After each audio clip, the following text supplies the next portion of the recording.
morning. I know this is kind of weird. The lighting is weird. The background is weird. Everything is weird. But today is February 14th. So it's already 11:47. So for today, I'm mag-get ready with me tayo. So nakapantulog pa din ako, and obviously kakagising ko lang at wala pa akong ka-toothbrush like oh, diba? Ang banga na. This is the reason why I don't vlog at daytime or daylight.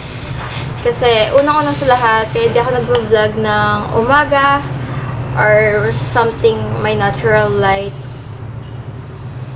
Tama ba ako? Basta, yun na yun. Gets nyo na yun. Kasi maingay and mas active yung mga tao. You know what I mean? Bago tayo magsimula, maliligo muna ako. I will do my face. And I'm just probably wearing this All Stars. And look at these. I don't know if you could see his name, pero tatayo ako. Ayan. Ayan. Kobe Bryant. O, diba? It's so cute. So, maliligo muna ako saglit.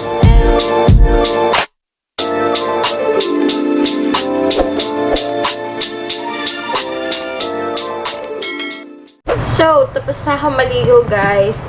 I will just apply my toner. And tapos na rin ako mag-toothbrush. O, diba?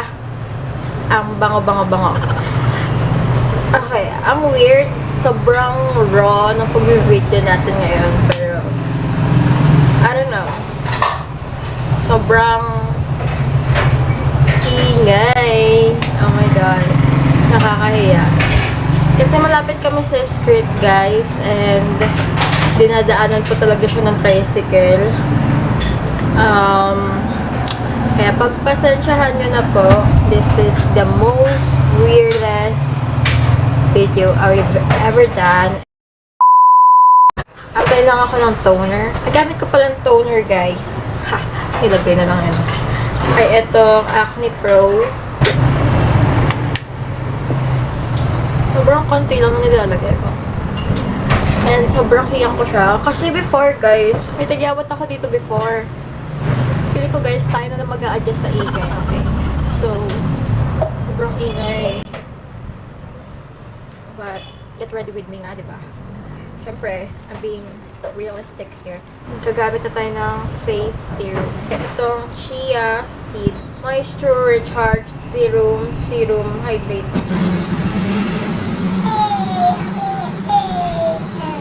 Sobrang ingay eh. And usually, hindi ko pa kagad sinusukayin yung buhok ko pag ganito.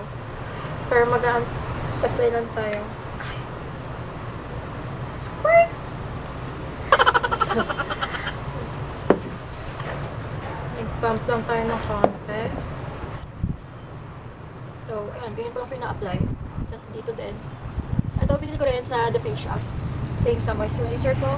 And I must say, ito lang yung pinakahiyang ko sa lahat. Oh. So now, I'll be using my moisturizer.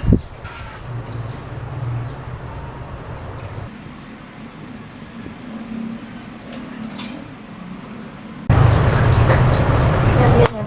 Tapos antayin ko lang matuyo ng konti. And then, recommended bang maglagay ng moisturizer at face serum? Well, depende yun sa trip nyo, guys, to be honest. Or depende sa skin condition nyo. Kasi, shoota, mukha akong si Chucky. Alam mo yun, hina-help niya yung skin nyo is inside and out. Kasi, hindi natin nakikita yung inner layer pa ng skin natin na may nadadry na or damage na, something like that. And it really helps to nourish our skin. Ano ba yun? Yung gano'n. So, ang laki ng tigyawat ko dito, guys. Facts about me. Natuto ako mag-makeup. 5 years old ako. So, mga nag-alaga kasi sa akin, guys. Kaya, I don't call them you know, yung word na yun. Basta yun na yun, hindi ko siya mabigkas kasi hindi ko alam, hindi ako komportable. Pero nung bata ako, guys, is, ayun nga, may nagalaga sa akin. Shoota, napakapal. Okay, dalawang natin yan. It's so hard for me to talk while I'm doing my makeup. Maybe I'll get used to it. Sure. Pero ngayon, it's really hard.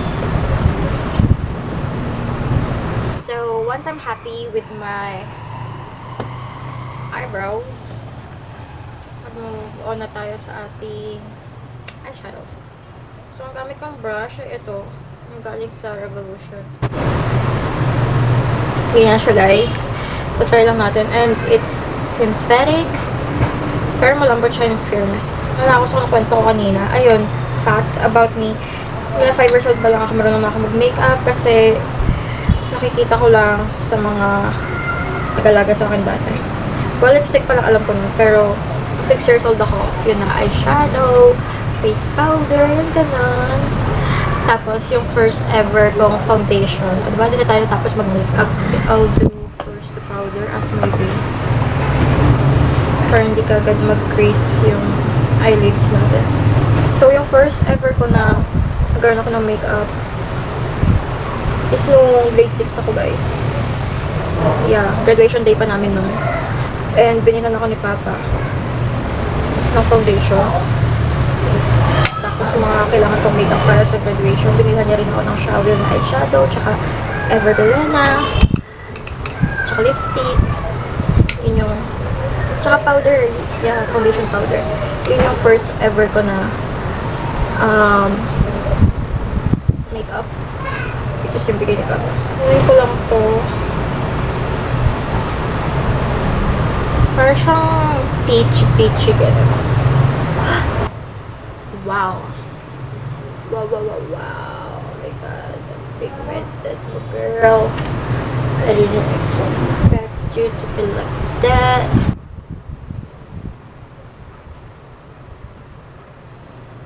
So, nilalagyan ko din yung dito. Tapos ko na siyang i-blend, guys. I am surprised with this product kasi hindi ko inaasahan na gano'n siya ka-pigmented. Tapos, mag-apply na tayo na to. So, ito yung ginamit ko dito. Pero ngayon mag-apply na tayo na to. Which is parang ash brown siya na may pagka-black. And, tignan nyo, guys. Konti pa lang yung tinidip ko sa product. Pero, too pretty. Sobrang pigmented niya, diba? I don't know if you can see that. Ang gagawin ko lang is sa outer. Para mabigyan lang ng definition. Parang iti-trace out ko lang yung crease ko ng konti.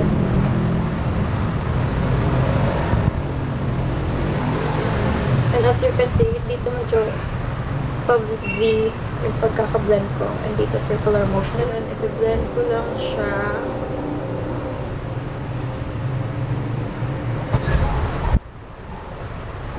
May shimmer siya. Oh, grabe. Konting dip ko pala. Grabe, na-amaze ako sa product na to. Ooh. Hindi ko alam kung nasasagat ng camera, pero it's really pretty. Ooh. Oh my gosh.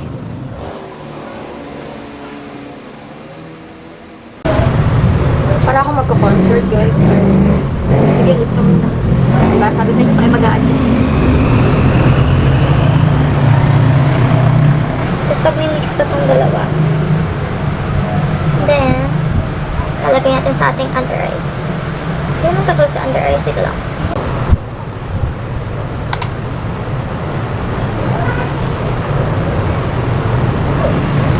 Tapos, i-wing out lang natin ng konti. Blush yarn. Grabe ang pigmented na, guys.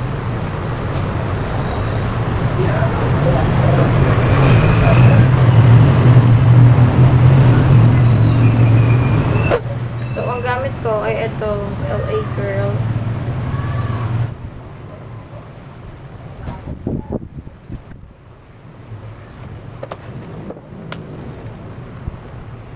magmatic 5 dollar bet natin.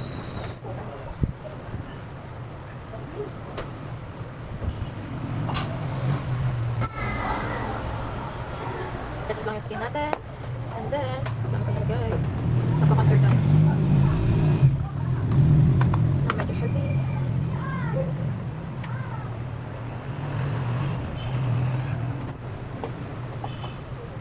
Ang ingay ng aking paligid, di makapag-feel na maayos dito. Tayo na lang mag-adjust para sa kanila. Matatapos na rin naman na tayo. Wala na sa tono eh. Mas liw. Tiko. Asya, may kalabang dami. Ang dami ko malagay. Okay lang yan. Tawa na to. Guys.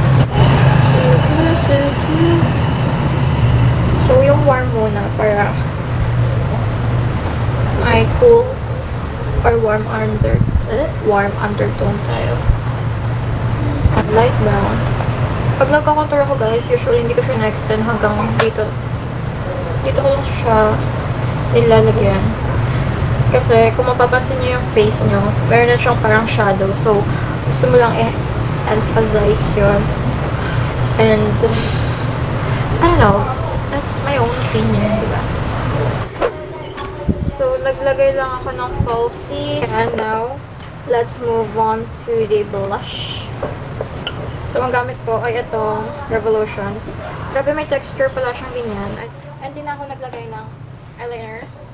Kasi yung nilagay natin dito sa under eye, pag ganun, pataas, yun na yung parang nagsilbing eyeliner. And also, medyo binlend natin ng konti para mag-connect yung upper eyeshadow natin dito sa lower.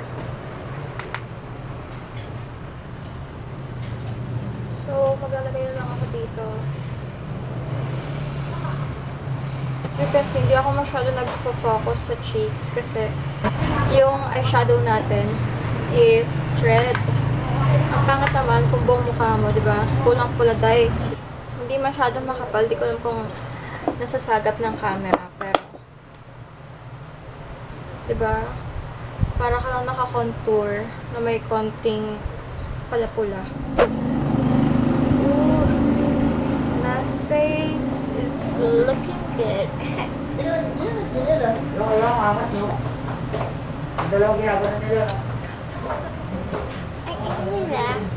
Pero, okay lang yan. Patapos naman na tayo eh. Mag-highlight na ako. Tingin sa nose. Para siyang wet finish. Let's clean then. Let's blend. Oo, diba? Wala pa. Gusto ko yung sobrang glow, yung tipong mapapa-atras na lang yung ka-date mo kasi pagpasok mo pa lang sa resort. Yung ganun. Tapos ganun. Tapos ikaw. Ganun. Wala kayo naintindihan, no? Ako din wala ako naintindihan sa sinabi ko. Grabe, para lang siyang wet. Yung para ka lang sinabunan ng tubig, tapos basang-basa ka na. Pero try din natin yung wait lang. Ooh, this is way too. Try natin yung highlighter nila. So, may texture din yung kanilang highlighter. And, try ko tong white. Ooh. You guys see this? Wow. Tapos sa upper lips. I mean, sa Cupid's bow. So, make sure close sa lips mo nilalagay yung close sa lips mo nilalagay yung highlighter. Kasi wala namang highlight, ma-emphasize yung lips ninyo.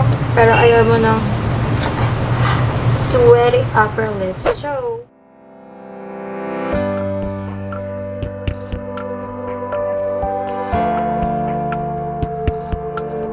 that's it, you guys. I am ready to go out later. Here is my finished look. To be honest, di ko na nagawa yung kuko ko. I just changed my clothes and everything. Yun lang guys, get ready with me. And I hope lahat tayo ay mag-enjoy sa Valentine's Day. Kahit mapasingle ka man or what. Hindi porket Valentine's Day. Sige, daan muna kayo. Yan.